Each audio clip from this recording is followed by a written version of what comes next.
নমস্কার,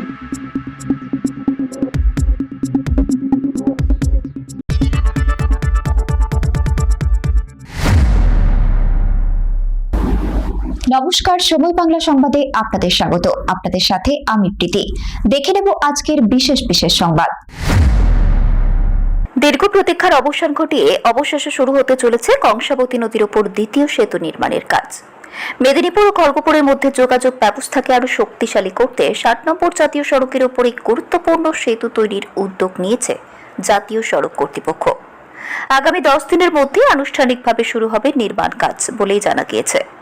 মুখ্যমন্ত্রী শুভেন্দু অধিকারীর তরফে দ্রুত কাজ সম্পন্ন করার নির্দেশ আসার পরই গোটা এলাকা পরিদর্শনে যান মেদিনীপুরের বিজেপি বিধায়ক শঙ্কর কুচাই। সেতু নির্মাণ সংক্রান্ত বিভিন্ন বিষয় খতিয়ে দেখেন তিনি এবং স্থানীয় প্রশাসনের সঙ্গেও আলোচনা করেন। উল্লেখ্য, প্রায় 1 বছর আগেই জাতীয় সড়ক কর্তৃপক্ষ এই দ্বিতীয় সেতু নির্মাণের অনুমোদন দেয়। ইতিমধ্যে 300 কোটিরও বেশি টাকা বরাদ্দ হয়েছে এবং অধিকাংশ জমিদাতাদের ক্ষতিপূরণও প্রদান করা হয়েছে। তবে সমস্ত প্রক্রিয়া সম্পূর্ণ হওয়ার পরেও দীর্ঘদিন ধরে প্রশাসনিক জটিলতা ও তৎকালীন তৃণমূল পরিচালিত রাজ্য সরকারের অনীহার কারণে প্রকল্পের কাজ আটকে ছিল বলেই অভিযোগ। জাতীয় সড়ক কর্তৃপক্ষ একাধিকবার এই সেতুর প্রয়োজনীয়তার কথা তুলে ধরলেও পূর্বতন সরকার বিষয়টিকে গুরুত্ব দেয়নি বলেই দাবি স্থানীয়দের একাংশের। তবে রাজ্যে পরিবর্তনের পর নতুন সরকার ক্ষমতায় আসতেই দ্রুততার সঙ্গে শুরু হয়েছে প্রকল্প বাস্তবায়নের প্রক্রিয়া। ইতিমধ্যে জেলা শাসকের সঙ্গে বৈঠক করে পুরো বিষয়টি নিয়ে বিস্তারিত আলোচনা করেছেন বিধায়ক শঙ্কর কুচাই। জানা গেছে, জুন মাসের প্রথম সপ্তাহ থেকেই পুরোদমে শুরু হবে সেতু নির্মাণের কাজ। তার আগেই প্রস্তুতি পর্ব খতিয়ে দেখতে এলাকায় যান তিনি। আজ এই গোটা বিষয় নিয়ে মুখ্যমন্ত্রীর কাছে একটি বিস্তারিত রিপোর্টও জমা দেওয়ার কথা রয়েছে বিধায়কের। কংসাবতী নদীর ওপর এই দ্বিতীয় সেতু নির্মিত হলে শুধু মেদিনীপুর বা খড়গপুর নয়, গোটা দক্ষিণবঙ্গের যোগাযোগ ব্যবস্থায় আসবে বড় পরিবর্তন। যানজট কমবে, সময় বাঁচবে এবং বাণিজ্যিক পরিবহন আরো সহজ হবে বলে মনে করছেন সাধারণ মানুষ। এলাকার বাসিন্দাদের আশা, বহু প্রতীক্ষিত এই প্রকল্প এবার দ্রুত সম্পন্ন হয়ে বাস্তবে রূপ নেবে। শেখ ওয়ারিস আলীর রিপোর্ট, সময় বাংলা সংবাদ।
মুখ্যমন্ত্রী শুভেন্দু অধিকারী তার যে বক্তব্য ডে 1 থেকে যত পেন্ডিং কাজ দ্রুত শুরু করতে হবে। আপনারা জানেন যে সেকেন্ড কংসাবতী ব্রিজ অত্যন্ত খারাপ অবস্থা এবং সেন্ট্রাল থেকে অলরেডি টাকা স্যাংশন হয়েছে। ডিএম সেগুলো তদন্ত করে এসএসএসকে পাঠিয়ে কিন্তু আপনি পেয়েছেন, কিন্তু আপনাকে এই যে দ্বিতীয় কংসাবতী ব্রিজ মানে ব্যাপকভাবে আপনি যে দিয়েছেন, আপনাকে আপনাদের সঙ্গে কথা বলে অনারেবল ডিএম আপনার টাকা অ্যাকাউন্টে পাঠিয়ে দিয়েছে এবং শুধু টাকা নয়, আনুষঙ্গিক পরবর্তীকালে যে ব্যবসা আপনারা করতে পারেন সেগুলো আমরা দেখব। গতকাল আমি সম্মানীয় ডিএমের সঙ্গে বৈঠকে বসেছিলাম এবং মাননীয় মুখ্যমন্ত্রীর যে নির্দেশ যে উন্নয়নের কাজ পুরোপুরি চলবে এবং এই ব্রিজ যদি হঠাৎ করে ভেঙে যায় প্রাণহানি ঘটতে পারে এবং প্রচুর মানুষ পুরো বিচ্ছিন্ন হয়ে যাবে। কেউ আমরা এদিকেও আসতে পারবো না, আর কেউ ওদিকে যেতে পারবো না। তার মানে দ্রব্যমূল্য থেকে শুরু করে সমস্ত জিনিস পুরো বিচ্ছিন্ন। সেই জন্য আমরা এসছি এই জন্যই যে এই ব্রিজের কাজ শুরু হবে। সেই জন্য মাননীয় মুখ্যমন্ত্রী সরাসরি বলেছেন যে কাজ শুরু করতে হবে। সেই জন্য আমরা এসেছি এবং যারা যারা এখনও পয়সা পাননি তাদেরও তালিকা গতকাল হয়ে গেছে, আমি তালিকা দেখেছি। আপনাদের সঙ্গে কথা বলে তাদেরকেও সেই ক্ষতিপূরণ অনারেবল ডিএম পাঠিয়ে দেবেন। আপনি দিয়েছেন, সহযোগিতা করেছেন, বড় কাজ, এই যে বড় কাজে আপনারা সহযোগিতা করছেন সরকারের সঙ্গে। কেন্দ্রীয় সরকারের প্রকল্প এবং হাইওয়ে মিনিস্টার নীতিন গডকরিজি 304 কোটি টাকা স্যাংশন করেছেন। জন্য আপনাদেরকে অসংখ্য ধন্যবাদ। ভালো করে সবাই থাকবেন। এই যে দ্বিতীয় কংসাবতী ব্রিজ এর কাজ শুরু হবে, মাননীয় মুখ্যমন্ত্রী অলরেডি নির্দেশ দিয়েছেন এবং এখানকার যেহেতু মেদিনীপুরের খড়গপুরের এটা এবং এই ব্রিজের উপরে বহু মানুষ নির্ভরশীল, একদম উড়িষ্যা থেকে শুরু করে এদিকে বাঁকুড়া পুরুলিয়া থেকে শুরু করে সবাই এর উপর নির্ভরশীল। সেই জন্য যদি কোনো প্রকারের ব্রিজ ভেঙে যায় হঠাৎ করে তাহলে আর যোগাযোগ হবে, সব বিচ্ছিন্ন হবে। সেই জন্য আপনারা এই দ্বিতীয় ব্রিজ কাজ করার জন্য যেভাবে আপনারা সহযোগিতা করছেন এখানকার ব্যবসায়ীরা, সেই জন্য ব্যবসায়ীদের শুভেচ্ছা এবং আমি কৃতজ্ঞতা জানাতে এখানে এসেছি। আমরা বলছি যে আপনারা সম্পূর্ণ সহযোগিতা করুন। আপনি অলরেডি ক্ষতিপূরণ পেয়ে গেছেন ডিএমের কাছ থেকে, সরকারের কাছ থেকে। এই জন্য আপনাকে অসংখ্য ধন্যবাদ। এবং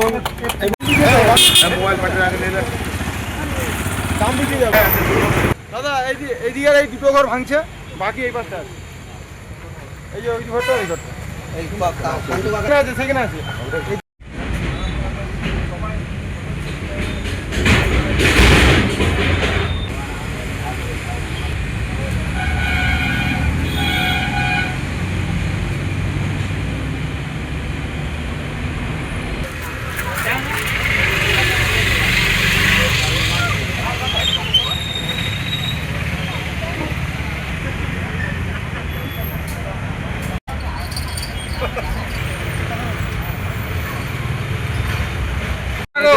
হাত পা স্যার একটু নেই।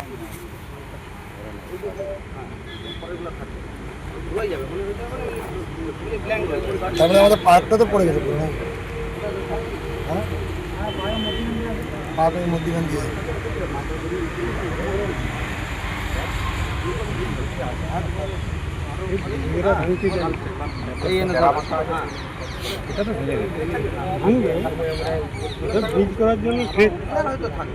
সংবাদে একটু টার্ন হোক। সংবাদ দিকটা দেখো,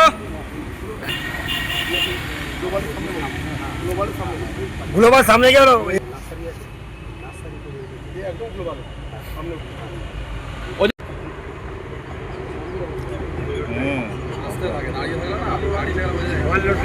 ওই ব্রিজের উপরে খুব রোদ।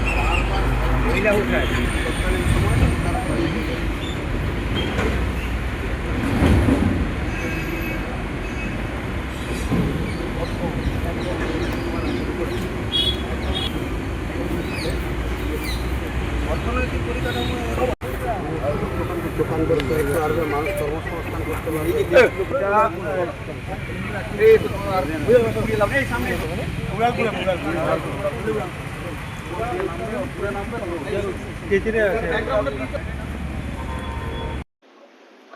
এটাই বলতে সরকার যেটা আশ্বাস দিয়েছে যে জায়গা দিবে, টাকা দিবে, ঠিক আছে, বাড়ি করার জন্য জায়গা দিয়ে দিবে আর টাকাও দিবে। তো সেটা সরকার দিবে না দিবে সেটা তো আমরা তো বলতে পারছি না। আশ্বাস দিয়েছে এটাই যে জায়গাও দিবে আর বাড়ি করার জন্য টাকাও দিবে। কত বছর ধরে আছে এখানে আছি আমরা? কত বছর? 51 বছর। মানে এই ব্রিজ ভাঙার আগে থেকেই, মানে ব্রিজ বন্ধ হওয়ার আগে থেকেই আমরা বসবাস করে আছি। আজকে এমএলএ এসছে, এমএলএ এসে বললো 10 দিনের মধ্যে কাজ আরম্ভ হবে, কিন্তু তখন ভেঙে দিবে। আপনারা থাকবেন কোথায় সেই কিছু বলেছে না, সেটা তো কিছু বললো নাই এমএলএ সাহেব। আপনার পরিবার নিয়ে কোথায় যাবেন, কি করবেন, সেই সংসার কিভাবে চালাবেন সেই কিছু বলবেন? এসব কিছু বলেনি। আপনাদের চিন্তা ভাবনা? আর চিন্তা ভাবনা এর মধ্যে আর কি বলবো বলো, দুশ্চিন্তায় আছে। দুশ্চিন্তা পুরা একদম। আপনার নাম? সুভাষ দোলে। এই জায়গাটার নাম? মোহনপুর, মাতকাতপুর। এখন ব্যাপার হচ্ছে কিছু কিছু আমরা পেয়েছি আর কিছু কিছু লোক বাকি আছে, যার জন্য ওকে জবরদস্তি আনা হয়েছিল। এরপরে যে এখন মেন সমস্যা একটা দাঁড়িয়েছে যে আমরা এই মানে ক্ষতিপূরণ পেয়েও যে থাকবো কোথায়, এটা হচ্ছে আপনার মেন সমস্যা, বুঝতে পারছেন? যার জন্য আপনারা সবাই দেখবেন কোথায় থাকে না থাকে মানুষগুলা, কেন এই বাচ্চা কাচ্চা নিয়ে কোথায় যাব। একটা না জায়গার ব্যবস্থা করে দিলে পরে আপনি দিয়ে দিচ্ছেন টাকা, অ্যাকাউন্টে পাঠিয়ে দিচ্ছেন। এবার আমরা সেটা তুলে কি মানে কোথায় জায়গা দেখবো? আপনারা সেটা সহযোগিতা করুন, সেটা করছেন দেখুন। এই হচ্ছে আমার মেন কথা, যে ছেলেপেলে নিয়ে যাবো কোথায় ছেলে দুশ্চিন্তাই আছে। দুশ্চিন্তা, হ্যাঁ চিন্তা মানে বিশাল দুশ্চিন্তা। এই যে এসে যে মানে মানে এই সান্ত্বনা যে আপনার দিকে যথেষ্ট ঠিক আছে, পুনরায় বার কিন্তু আসেনি কেউ। কোথায় থাকবেন কিনা সেই তো চিন্তা, কিন্তু এমএলএ সাহেব কি কিছু বলে গেছেন যে আপনারা এখন আপাতত কোথায় থাকবেন, কি সেই আশ্বাস কি দিয়েছে? না না, জায়গার ব্যাপার কিছু বলেনি, কিন্তু যে আমি যে টাকাগুলো আপনারা পাবেন সেই ব্যবস্থা করছি, এবং যেগুলো পেয়েছেন সেগুলো অনেক লোককে সমর্থন জানিয়েছি। হ্যাঁ, কিন্তু এখন আমার কাছে কথা হচ্ছে কি যে আমি আজকে ছেলে পেলে নিয়ে যাবো কোথায়? এই জনসাধারণ সবাই বলবে আজকে আমার ঘরটা ভেঙে গেল, আমাকে একটা জায়গা দাও, দেখিয়ে দাও। এখানে তোমরা তো সব করতে পারো, টাকা দিতে পারো, সব কিছু করতে পারো, তো এই জায়গাটাকে দেখাতে পারবেন নি? এইটা হচ্ছে আমার বক্তব্য আর কি। আজকাল আপনার নাম? আমার নাম মন্দর রায়, মাতকাতপুর বাড়ি। কত বছর আছে? আমি প্রায় 60 হচ্ছে। 60 বছর। হ্যাঁ। কেমন আশাবাদী? দেখুন, আপনারা জানেন যে বিজেপি যে সরকার গোটা দেশে জনগণের জন্য সবসময় কাজ করে আসছে, সেই সুফল পেতে চলেছে বাংলার মানুষ। ডবল ইঞ্জিন সরকার তৈরি হয়েছে। আমাদের সম্মানীয় বিধায়ক ডক্টর শঙ্কর গুচাইত মহাশয় উনি পরিদর্শন করলেন। এখানে যারা ব্যবসায়ী লোক আছে তাদের সঙ্গে এবং স্থানীয় যাদের ঘর বাড়ি চলে যাচ্ছে তাদের সঙ্গে উনি দেখা সাক্ষাৎ করলেন, তাদের আশীর্বাদ নিলেন, তাদেরকে মালা পরিয়ে সংবর্ধনাও জানালেন। এখানে সবাই শান্তিপ্রিয় মানুষ। ব্রিজ হোক এটা সবাই চায়, এবং খুব তাড়াতাড়ি এই কাজটা শুরু হোক এটা সবাই চায়। আর দীর্ঘদিন আগেই, প্রায় মাস দুয়েক আগেই কেন্দ্র সরকার থেকে আমাদের যারা এখানে সাফার করছেন, যেসব ব্যবসায়ীরা, যেসব সাধারণ মানুষরা, গৃহহীন মানুষরা, তাদের অ্যাকাউন্টে টাকা পাঠিয়ে দিয়েছে। আর কিছু টাকা বিধায়কজি বললেন যে কিছু টাকা এখনো বাকি আছে, সেটা কিছুদিনের মধ্যে ডিএম সাহেব মারফত সেই টাকা অলরেডি অ্যাকাউন্টে চলে আসবে। আর আমরাও চাই কাজটা তাড়াতাড়ি অগ্রগতি হলে সাধারণ মানুষের জীবনযাপনে অনেকটি ভালো হবে। সবাই এই ব্রিজ কতটা প্রয়োজনীয় আছে বলে আপনি মনে করেন? আপনারা দেখে বুঝতে পারছেন যে এই ব্রিজের কি অবস্থা। যে কংসাবতী ব্রিজের যে বীরেন্দ্র শাসমল যে ব্রিজ, তার অবস্থা একবারে ভঙ্গুর অবস্থা। মানে যে কোনো টাইম ভেঙে যেতে পারে, যে কোনো টাইম একটি দুর্ঘটনা ঘটতে পারে। তার কারণ একটাই যে তৎকালীন যে সরকার ছিল সে কোনো বাধা নিয়ম মানতো না। সমস্ত গাড়িকে এখানে বোর্ড দিয়ে দিয়েছে 35 টন 25 টন, কিন্তু সেসব বাধা নিয়ম কোনো রকমই মানা হতো না। তার জন্য ব্রিজের কন্ডিশন আরো খারাপ হয়ে গেছে। আমরা চাই যাতে না মানুষের কোনো বিপদ ঘটে, মানুষ যাতে না অশান্তির মধ্যে ভোগে। মানে তাই এবার সুফল পাবে। অবশ্যই একবারে সুফল পাবে, একবার কনফার্ম। ডবল ইঞ্জিনের সরকার আসছে মানে মানুষের মুখে হাসি ফুটবে, এটা বাস্তব একবার। আপনার নাম? আমার নাম বুদ্ধদেব পলবল, এই মাতকাতপুরের একজন স্থায়ী বাসিন্দা, ব্যবসায়ী। দেখুন, আপনারা জানেন যে কংসাবতী ব্রিজ, সেকেন্ড ব্রিজ, তার কাজ করার জন্য national highway minister, central government, মাননীয় নীতিন গডকরিজির অফিস থেকে নীতিনজি নিজে টুইট করে জানিয়েছেন যে 304 কোটি টাকা স্যাংশন করা হয়েছে। প্রায় 1 বছর হয়ে গেছে, সময় আরো বেশি সময় অতিক্রান্ত হয়েছে। কিন্তু তৎকালীন সরকার, রাজ্য সরকারের যে অনীহা, তৃণমূল সরকারের যে সেন্ট্রাল গভর্নমেন্টের যে প্রজেক্টকে আটকে দেওয়ার যে প্রয়াস সব জায়গাতে করেছে, এখানেও তার ব্যতিক্রম নয়। সেজন্য এই প্রজেক্টকে আটকে দিয়েছে। বারবার সাধারণ মানুষকে হেনস্থা করা হয়েছে, গাড়ি ছাড়া হয়নি, পণ্যবাহী গাড়ি, সবজি গাড়ি, মাছ গাড়ি, ওষুধ গাড়িকে আটকে দেওয়া হয়েছে। ব্রিজে যখন তখন জ্যাম হয়, এবং ব্রিজটা অত্যন্ত করুণ অবস্থায় আছে। যে কোনো সময় ভেঙে গেলে সাধারণ মানুষের প্রাণহানি ঘটতে পারে। সেই জন্য আমাদের প্রথম বৈঠক মাননীয় মুখ্যমন্ত্রী শুভেন্দু অধিকারীর সঙ্গে বৈঠক যেদিন হয় এমএলএদের সঙ্গে, সেখানে আমাদের প্রথম দাবি ছিল যে এই ব্রিজকে, সেকেন্ড ব্রিজের কাজ দ্রুত শুরু করতে হবে। সেই মতো মাননীয় মুখ্যমন্ত্রী শুভেন্দু অধিকারী মহাশয় এবং ওই ডিপার্টমেন্টের সিএমও তাদের নির্দেশ মতো উদ্যোগে কম্পেনসেশন বা ক্ষতিপূরণ অলরেডি 35 প্রায় পেয়ে গেছেন। আরো আমি বলেছি যাদের পায়নি তাদের তালিকা হয়ে গেছে, সম্ভবত 15 বা 20 জন। সেটাও 2-1 দিনের মধ্যে টাকা ঢুকে যাবে। এবং বাকি কিছু জন আছেন যাদের কোনো কিছু ডকুমেন্টস বা তথ্য নেই, তাদেরকে বলেছি মানবিক দৃষ্টিভঙ্গি নিয়ে তাদেরকে ব্রিজ হওয়ার পরে পুনর্বাসন করে দেওয়ার ব্যবস্থা নতুন সরকার করবে। অর্থাৎ জমি যারা ঘর পড়ছে তাদের কোনো সমস্যা নেই। বাজার কমিটির সভাপতি সম্পাদক আমার সঙ্গেই আছেন, তাদের কোনো প্রবলেম নেই। কিন্তু তৎকালীন সরকারের যে অনীহা, যারা মানুষের কাজকে আটকে দেওয়ার প্রয়াস বারবার করেন, তাদের জন্য এই কাজ আটকে ছিল। আগামী কয়েকদিনের মধ্যেই, দিন 10-এর মধ্যেই কাজ শুরু হয়ে যাবে, এবং অত্যাধুনিক পদ্ধতিতে উড়ালপুল টাইপের একটা অত্যাধুনিক প্রযুক্তির মধ্য দিয়ে এই সেকেন্ড কংসাবতী ব্রিজের কাজ দ্রুত শুরু হবে। সেই জন্য আজকে আমি সেই সমস্ত মানুষদেরকে শ্রদ্ধা জানালাম, প্রণাম জানালাম, মালা দিয়ে বরণ করলাম যে আপনারা যেভাবে সহযোগিতার হাত প্রথম দিন থেকে বাড়িয়ে দিয়েছেন এই সরকারের কাজের জন্য, সেজন্য আপনারা ধন্যবাদ পাওয়ার যোগ্য, আপনারা প্রণাম পাওয়ার যোগ্য। সেজন্য একজন এমএলএ হিসাবে, বিধায়ক হিসাবে, কারণ এই ব্রিজ হচ্ছে মেদিনীপুর খড়গপুরের সংযোগস্থল এবং পুরোপুরি যদি ব্রিজ ভেঙে যায় জনবল বিচ্ছিন্ন হয়ে যাবে, অত্যাধুনিক জিনিসপত্র, ইমার্জেন্সি জিনিসপত্র সব বন্ধ হয়ে যাবে। সেই জন্য আমি এসেছি যে মানুষকে প্রণাম এবং ধন্যবাদ জানাতে যে আপনারা সহযোগিতা করুন। নতুন সরকার আপনার সাথে আছে, অনারেবল ডিএম তার নির্দেশ মতো, সরকার নির্দেশ মতো দ্রুত এই সেকেন্ড ব্রিজের কাজ শুরু করবেন। কতজন আছে এখানে? 10 দিনের মধ্যেই আশা করছি কাজ শুরু হয়ে যাবে। কতজন আছে এখানে? এখানে 35 জনের অলরেডি পয়সা পেয়ে গেছেন অ্যাকাউন্টে, কেন্দ্র সরকারের টাকা। বাকি 15-16 জন 2-1 দিনের মধ্যে টাকা অ্যাকাউন্টে পেয়ে যাবেন। আর কয়েকজন আছেন যাদের কিছু নেই, ওটা সম্ভবত ওই 10-12 জন হবেন, তাদেরকে আমরা পুনর্বাসন করে দেবো। প্রায় 50 থেকে 60। হ্যাঁ, তাদের কোনো সমস্যা হবে না, সবাই রাজি আছে এবং সবাই খুশি আছেন যে ব্রিজের কাজ কবে শুরু হবে তারাও বলছেন।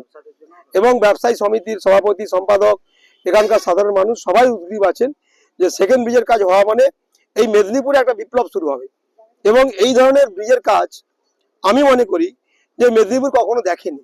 অত্যাধুনিক প্রযুক্তি, উড়ালপুল টাইপের ব্রিজ হবে, যে ব্রিজ হওয়ার পরে মানুষ, যেমন কুবাই ব্রিজ হয়েছে সিকে রোডে, সেই ব্রিজ দেখার পরে মানুষ ভাবছে যে কি হচ্ছে, কাকে বলে উন্নয়ন, কাকে বলে কেন্দ্র সরকারের উন্নয়ন, ওখানকার মানুষ দেখছেন কুবাই ব্রিজ হওয়ার পরে। এই ব্রিজ হওয়ার পরে মানুষ স্যালুট জানাবেন যে হ্যাঁ, এটাই হচ্ছে মোদিজি, এটাই হচ্ছে উন্নয়ন, এটাই হচ্ছে ব্রিজের যে কাজ যেভাবে হওয়া উচিত সেভাবে হচ্ছে। কোনো কাটমানি, তোলাবাজি এখানে কোনো স্পর্শ পাবে না। একটা জিনিস জিজ্ঞেস করছি, এখানে যে বললো ওড়ালপুল পদ্ধতিটা হবে, পদ্ধতিটা মানে কিরকম, সিস্টেমটা কিরকম? এটা সেন্ট্রাল গভর্নমেন্টের যে হাইওয়ে মিনিস্ট্রির যে রুল আছে, সেই রুলে আমাদের পিলার সংখ্যা কম দিয়ে, অত্যাধুনিক প্রযুক্তি দিয়ে, যেহেতু একটা লেন্থ আছে, সেই সাইডে যেমন ভাবে আপনারা দ্বিতীয় হুগলি ব্রিজ দেখেছেন, প্রথম হুগলি ব্রিজ দেখেছেন, যেভাবে কুবাই ব্রিজ দেখছেন, যে ডিস্টেন্স অনেকটা বেশি, প্রযুক্তিটা অনেক উন্নত মানের। আমাদের সেন্ট্রাল গভর্নমেন্টের অনেক ইঞ্জিনিয়াররা আছেন, ইঞ্জিনিয়াররা অলরেডি পরিদর্শন করে তার প্ল্যানিং করে অলরেডি জমা করে দিয়েছেন এবং কাজ দ্রুত শুরু হবে। এবং পুরোপুরি ভাবে মানে ব্যাপক প্রযুক্তি ব্যবহার করে হাইওয়ে মিনিস্ট্রির যে রুলস আছে সেই রুলসকে লাগিয়ে এই কাজ শুরু হবে এবং মানুষ খুব আনন্দিত আছেন, খুশিতে আছেন। তারাও শঙ্খধ্বনি, পুষ্পধ্বনি দিয়ে যেদিন কাজ শুরু হবে সেদিন ব্রিজের কাজকে স্বাগত জানাবেন। আগামী 10 দিন মধ্যে? হ্যাঁ, 10 দিনের মধ্যে শুরু হবে। কিভাবে কি শুরু হবে বুঝতে পেরেছো এখন? আপনি জানতে পেরে যাবেন, যেটা অনারেবল ডিএম সে জানিয়ে দেবেন। সংবাদ এখনকার মতো এই পর্যন্তই। সঙ্গে থাকুন, দেখতে থাকুন সময় বাংলা।